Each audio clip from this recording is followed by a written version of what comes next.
안녕하세요. 역사를 사랑하는 청년 윤동현입니다. 여러분들은 보수하면 어떤 것이 떠오르시나요? 사상적으로는 친일이나 자유주의에 가깝고 경제적으로는 뭔가 시장 경제 체제를 옹호하고 어떤 대기업이나 독재에 가까운 그런 이미지가 생각납니다. 대표적인 역사 인물을 떠올리는데도 뭔가 이승만이나 박정희 같은 인물이 생각나는데, 민중과 대항하고 소시민을 억압하는 등 뭔가 이 민족주의 역사 관점에서 바라보는 보수는 한마디로 사회 악입니다. 그런데 사람들은 왜 이렇게 보수를 부정적으로만 볼까요? 대한민국의 보수는 왜 이렇게 나쁜 사람들만 있는 걸까요?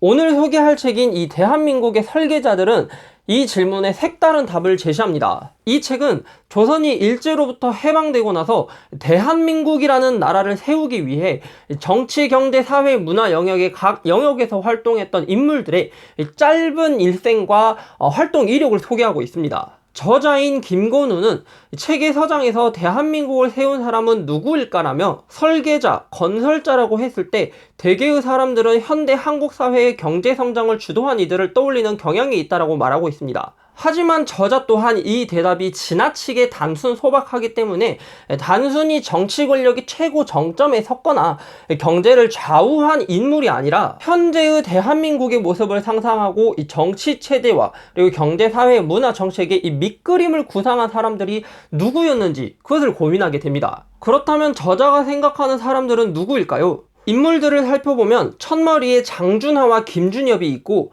한반도 서북 지역의 평안도에서 실력 양성을 주장한 안창호, 사회 근대화를 위해 노력하며 정치에도 적극적으로 참여하고자 했던 잡지 사상계 그룹에 백낙준, 서영훈, 전택부 등이 있고, 사상계 주간으로 활동한 김성한, 양호민, 지명관 등, 그리고 작가이자 군인이었으며 조선일보를 통해 이름을 알린 선우희, 근대화 인텔리겐차론을 주장하고 한국적 민주주의를 내세운 임방현과 그 논리를 대표적으로 잘 보여주는 정치교수 한태영과 황산덕, 일본 지성사의 한 획을 그은 우치무라 간조의 제자로서 그가 알린 무교회주의를 실천하고 잡지 성서조선을 만든 김교신, 5.16 군사정변 이후 박정희 정부 시기 재건 국민운동을 주도적으로 이끌었던 류다령, 무교회주의의 공동체 사유를 바탕으로 풀무 공동체를 만든 이찬갑, 사상계를 통해 이름을 알리고 무교회주의를 세상에 알린 함석헌과 그에게 영향을 주며 한석헌과 함께 민족주의와 국가주의를 반대한 류영모, 한국신학대학을 설립한 김재준과 한신 계열의 안병무, 문익환, 강원용 등 가톨릭 계열의 김수환과 지학순, 역사학자이자 언론인으로서 이름을 알린 천관우, 문학인 조지훈과 김수영이 있습니다. 솔직히 역사를 전공한 저조차도 익숙하지 이름이 많이 있습니다. 왜 이 사람들이 설계자로 소개되었을까요? 인물들을 살펴보면 대략적으로 다음의 키워드로 설명할 수 있습니다. 학병세대, 친일, 서북 출신, 기독교, 월남 지식인, 반공. 간단히 요약하면 이 세대에서 일제시기 군 장교와 관리가 된 사람들은 확실히 소수에 속하며, 건국 시기에 이미 대한민국 각 분야의 태도급 지식인은 모두 일본 교육의 강력한 수혜자였습니다. 또한 한반도 서북 지역의 평안도는 조선시대부터 핍박을 받아왔는데, 서양 기독교, 가톨릭 계열의 선교사들이 이 지역의 자리를 잡고 선교를 하면서 의료와 어떤 교육 면에서 많은 선진 문화를 전파했습니다. 실제로 앞에서 소개한 인물들 중 대다수가 일본에 유학을 다녀왔고, 사상계에 속한 대부분의 인물이 평안도 출신이었던 데다가 많은 인물들이 평안도에 설립되었던 오산학교 출신이며, 그곳에서 맺은 인연과 관계가 남쪽으로 넘어와서도 이어진 것입니다. 저는 이 책을 읽고 과거의 우익이 대한민국을 위해 기울인 노력을 잘 알 수 있었습니다. 그들은 대한민국 헌법의 제정과 개정에도 참여를 했고,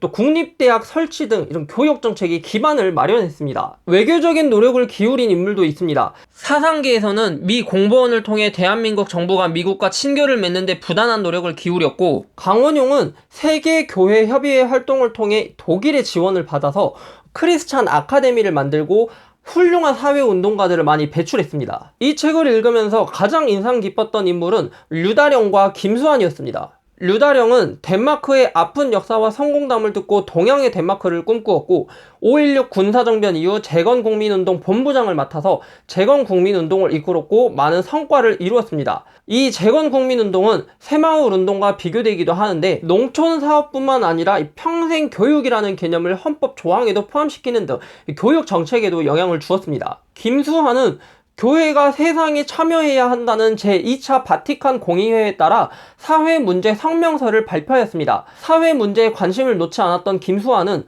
박정희 대통령이 국가비상사태를 선언했을 때 같은 해 12월 24일 방송사를 통해 생중계되고 있는 자정미사에서 정부를 직접적으로 비판하기도 했습니다. 류다령은 비록 그의 스승이 꿈꾸었던 세상과는 다른 길을 걸었지만 어렸을 때부터 자신이 꿈꾸었던 세상을 만들기 위해 한 분야의 전문가가 되어 이렇게 나라를 위해서 일한 모습이 인상 깊었고, 김수환은 사회 정의를 위해서 권력과 싸우는 모습이 정말 인상 깊었습니다. 다른 의미에서 인상 깊은 인물은 천관우와 지학순입니다. 권력에 맞섰다가 권력의 편으로 돌아서면서 변절자로 소개되고 있는데, 지학순은 싸움에 지쳤고 그리고 이 천관우는 그만큼 형편이 가난했다고 합니다. 저는 그들을 보면서 그들의 인생을 이해하고 그들이 변할 수밖에 없었던 이유를 고민해 보면서 그런 상황이 오지 않도록 미리 조심하고 지금의 마음가짐이 시간이 지나도 변하지 않게 잘 유지하려고 합니다.